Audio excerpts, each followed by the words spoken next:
And we've been joined by East Carolina coach Ruffin McNeill. The Pirates are 6-2 overall, 3-1 in the American Athletic Conference. East Carolina was in action this past Saturday at Temple. Temple won the game 20-10. Up next for East Carolina, an open week this week. Their next game will be November 13th at Cincinnati. Coach, thank you for joining us on the call today. If you would take a minute to tie up the trip to Temple and then what you expect to see from your team as you have an open week getting ready for the game against Cincinnati, please. Yes, sir. It was a tough loss and tough game for us. And I give credit, like I did after the game, to Matt and his staff and the Temple team. You got to give them a lot of credit, and they played well. And I thought we, as a team, we beat ourselves. I know coaches say that, but as I gave credit to Temple, the first half especially with the penalties and turnovers early in the game, and we kept fighting in the second half and fought back and tried to get back in it, but we fell short, and very disappointing. But we know we have to rebound. We knew at this part of the year, really all season, we played a tough schedule. I think sometimes when people underestimate teams in our league, but we haven't. We knew we were playing a tough team, beginning even with SMU and with UConn and South Florida, and now we knew and Connecticut. And then we also knew that Matt had a really fine team, and the rest of our season we'll face teams that playing really good football. What we'll do is, like we've done, we looked at film, we watch it, we'll make corrections, we'll learn from it, and then we'll get on to the next phase because the season's not over yet. We've still got a lot of games left, a lot left to our season, and we know we'll have a tough road trip ahead at Cincinnati. And Tommy will have his team ready to go, and our staff, and we'll have our team ready to go, and we're really looking forward to our next challenge. Take questions for Coach Ruffin McNeill, please. Star 1 on your telephone to join the queue, then the operator will introduce you. We'll take Dan Tortora of Dan Tortora Broadcast Media.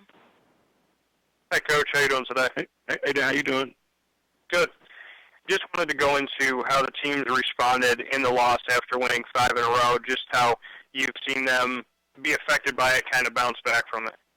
Yeah, it was tough, and then, you follow us and know us, and the team they have a lot of pride about them, and they have a lot of pride in their performance. And the thing about this team is they really play for each other and play for one another. Same with the staff. We coach with and for, and it was a disappointment because we knew we could play better and felt we practiced extremely well. And really, the past 2 weeks, really the past 3 weeks, we've had great practices and a lot of investment, and to come up short, and we were disappointed. But last night's meeting, we made adjustments, hit on things we needed to, and this team, I'm very fortunate to have a great leadership group within our team, and with Shane and Justin Hardy and Krishan Rose, a lot of guys, Terry Williams, a lot of guys that have invested a lot of time here, and their disappointment, but they have always been very resilient, and I expect the same.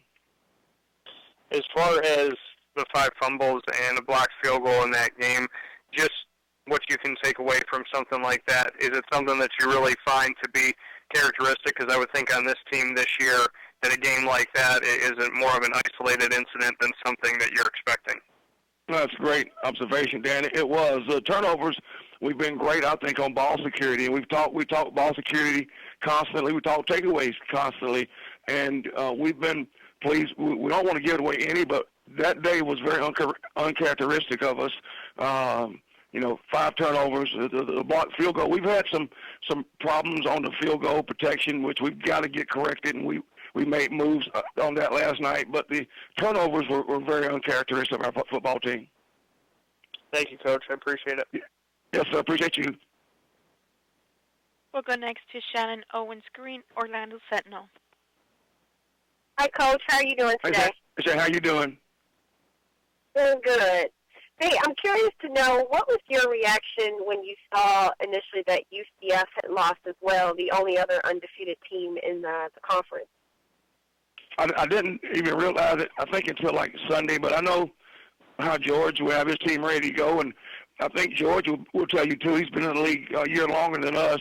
There's great football coaches in the league, Shannon, and there's really good football players in the league, each week you got to go out and play your best, and because anybody's capable of beating anyone any given week, and point spreads don't make a difference. A team's record does not make a difference. Not in this league. Each week is going to be a competitive and challenging week, and George, just like I, knew that going into it, and we fell short, just like I'm sure George did, and yeah, I'm sure he'll rebound his team, and we will too. And what's been the message that you've had to your kids as far as being in control of their own destiny still? Because there's 5 teams, that are tied at 3-1. Well, it's just controllables and uncontrollables. We can control how we play, and we got to make sure we get back and fix things that we know have hurt us, and especially the last game. The controllable things are really staying focused on us and getting better as a group, as offensively, defensively, and special teams, individually getting better, and even as a staff, Shannon, make sure we get better and stay in that course and preparing for one game at a time. And I know it's coaching cliche, but now with the race that tight, it's important not to look past any game, and really even before the games, don't look past any day of practice or preparation. All right. Thanks, Coach. You're welcome. And do we have any other questions for Coach McNeill, please? *1 on your telephone, if so. Looks like we have no further questions. Then, Coach, well, thank you for your time this Monday. Hope you enjoy the bye week, and we'll look forward to talking to you again next week. Yes, sir. Thank you. All right. That is Coach Ruffin McNeill from East Carolina.